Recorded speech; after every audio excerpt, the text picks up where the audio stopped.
বিসমিল্লাহির রহমানির রহিম। আলহামদুলিল্লাহি ওয়া সালামুন আলা ইবাদিল্লাযিনা ইসতাফা।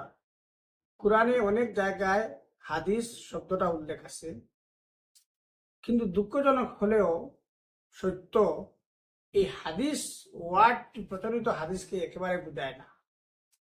এই হাদিস ওয়ার্ড দ্বারা বেশিরভাগ সময়ই কুরআনকে বুঝিয়েছে। পবিত্র কুরআনে যে সকল আয়াতগুলাতে হাদিস শব্দটি উল্লেখ আছে, সেই আয়াতগুলার শুধুমাত্র রেফারেন্স আমি বলে দিচ্ছি, আপনারা কুরআন থেকে দেখে দেখে পড়িয়ে দিতে পারবেন।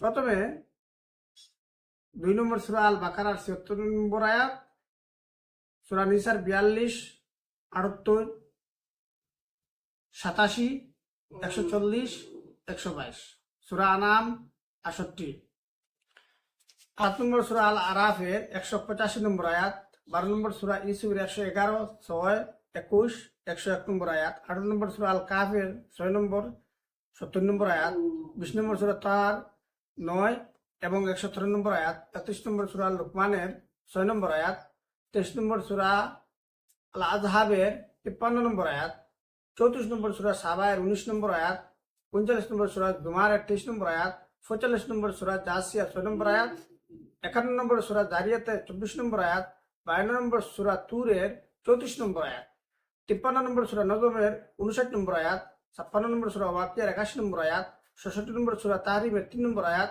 64 নম্বর সূরা কলমের 44 নম্বর আয়াত, 77 নম্বর সূরা মুরসালাতের 50 নম্বর আয়াত, 79 নং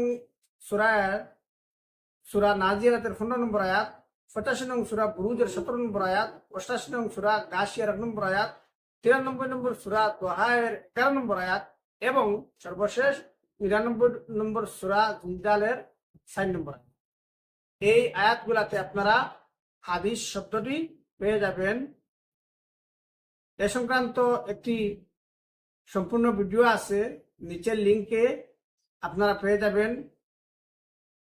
বলতে কুরআনকে বোঝানো হয়েছে, এই শিরোনামের একটি ভিডিও আছে, আপনারা ডিটেইলস পেয়ে যাবেন ইনশাআল্লাহ।